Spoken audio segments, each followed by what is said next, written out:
This is the official price of gold. I kid you not, it is $42.22. Why that price is there and why it is likely not to change is the topic of discussion in this video as we explore.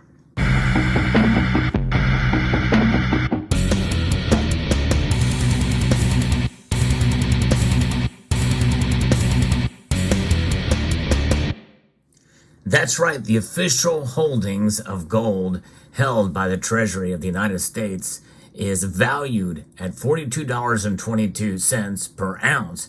Technically, it's $42.22.22 per troy ounce. Pretty specific number here. I'm going to be quoting from the Federal Reserve's website on how this came to be.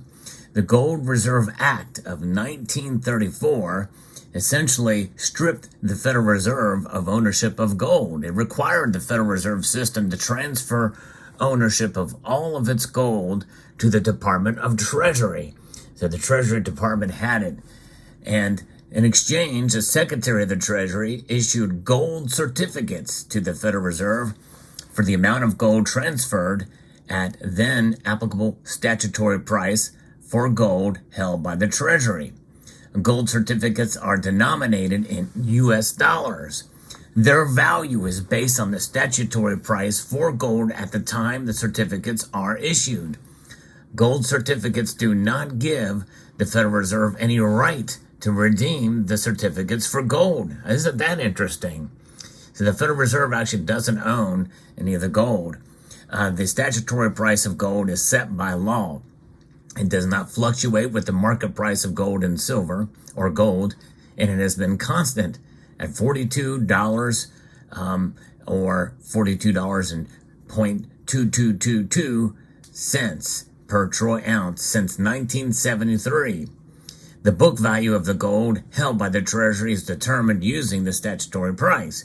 Now, there's a caveat to this. The Federal Reserve does not own any gold, but they are the custodian in the Federal Reserve Bank of New York for gold owned by account holders such as the U.S. government, foreign governments, and other central banks. So that is a sort of a caveat there, but it's pretty interesting to see here that, the book value being that, and it's used to compile this reporting received from the United States Mint, the Federal Reserve Banks, and the Bureau of the Fiscal Service. Interesting indeed, but I'm going to be referencing an article here that talks a little bit more about this. It's a couple of years old.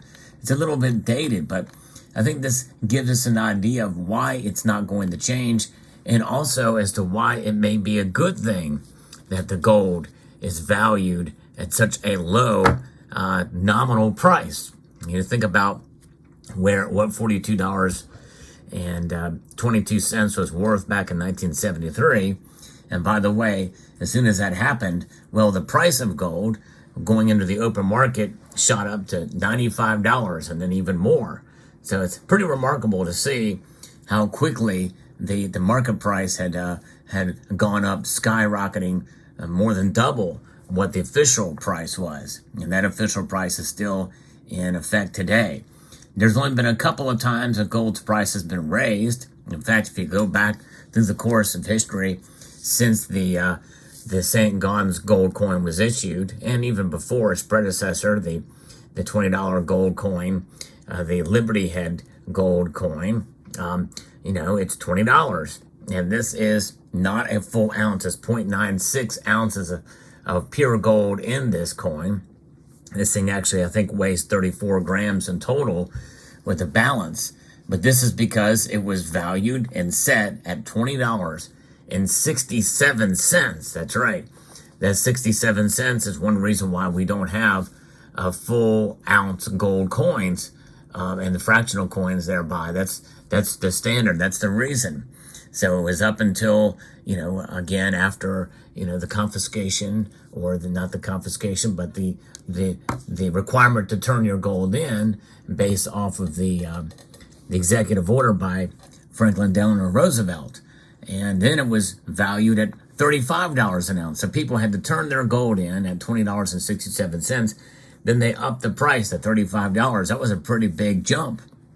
And it's only until just before they raised it to $42.22 in 1973, where there was a very small incremental increase between then at $38 an ounce for a brief amount of time. But yeah, it was pretty crazy. And that's to understand what's at stake here, we have to get a little bit of some facts about the U.S. monetary gold. Central banks that keep gold in their balance sheet tend to hold physical gold, but the United States Federal Reserve does not. It owns these gold certificates, as we mentioned. You know what they say, if you don't hold it, you don't own it. So if there's ever a rift between the Federal Reserve and the Treasury, well, you know who's going to win. Possession is 9/10 of the law. The Federal Reserve registers the value of these gold certificates on its books at $11 billion based off of that $42.22 per ounce value. And it has used the same number for decades. Now, the certificates have been issued to the Fed by the U.S. Treasury, which is a different branch of the federal government. It is the part of the executive branch. And to back these certificates, the Treasury in turn holds physical gold. According to the report, that amounts to, well, we have 8,100 tons, but it's 261,498,926 fine troy ounces of gold in reserves. The Fed's Treasury gold certificates are a little bit unusual. They do not provide the Fed with a claim on a fixed weight of gold held at the Treasury. Rather, they provide the Fed with a claim on $11 billion worth of gold. It would be as if your kind of a coat check tag consisted of a claim of $40 worth of coat rather than the coat itself. So it's exposure to the price, the set price, not the actual gold itself.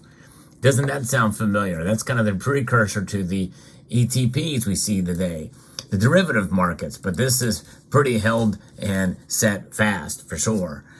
Pretty amazing.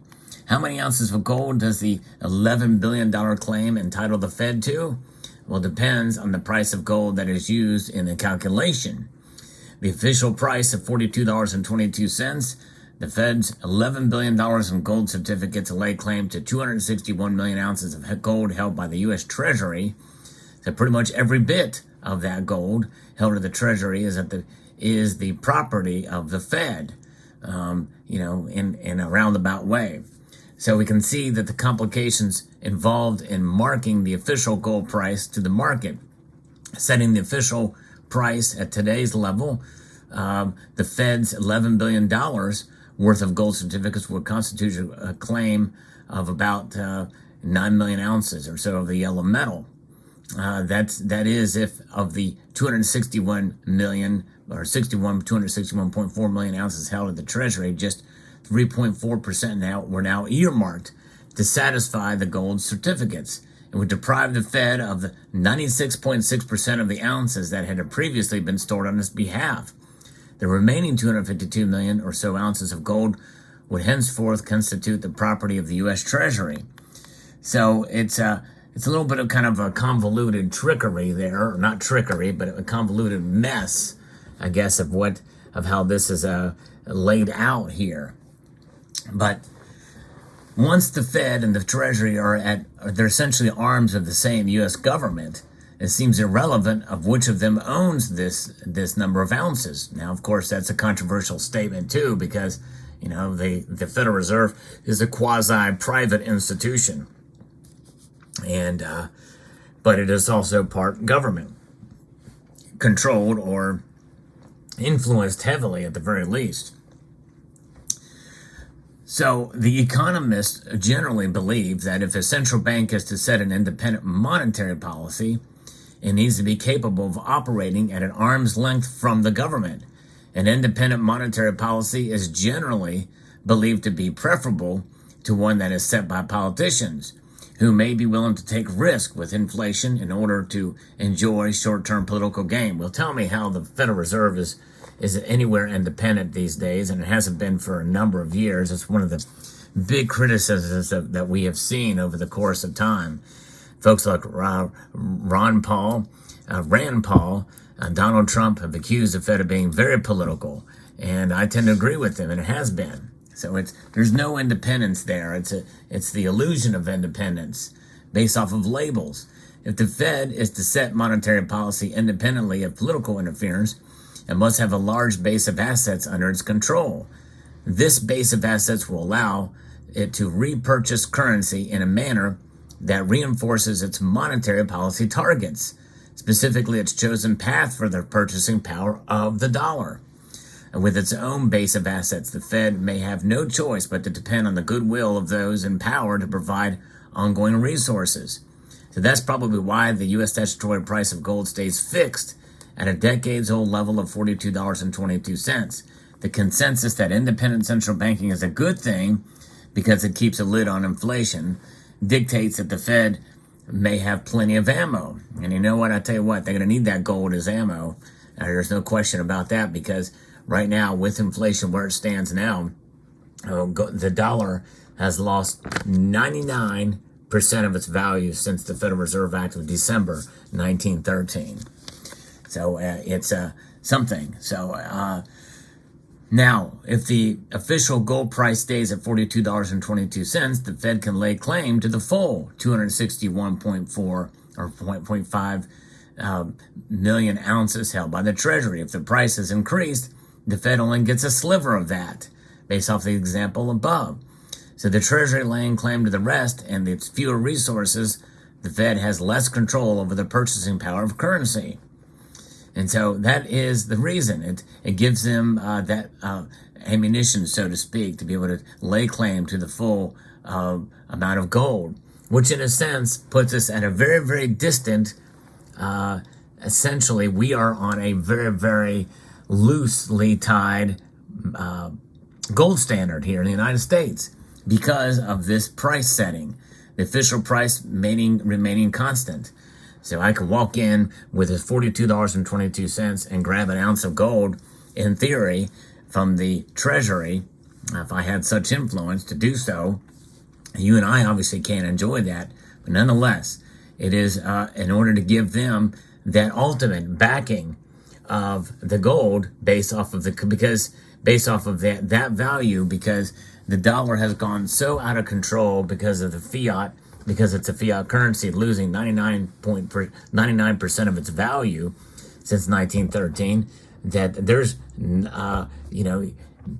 just the gold it's not worth as much. It's not, it's going to be less valuable based off inflation these days than it would be if you had it at their held price at $42.22. So that essentially means that with all intents and purposes, through several layers, we are essentially have the ultimate stopgap here in the United States, which means that it's a very, very loose gold standard still here. If all else fails, we have the gold. We have it valued at $42.22. So I hope that helped explain it. It's a little bit convoluted, but it's kind of interesting indeed. And I think this article by Bullion Star, I think, provides the best explanation that I've heard on it based off of my research that I've done on this topic. Let me know what your thoughts are in the comment section below. I'd like to extend a multitude of gratitude to you all for taking the time to watch, and to encourage you to please rate, share, comment, and subscribe.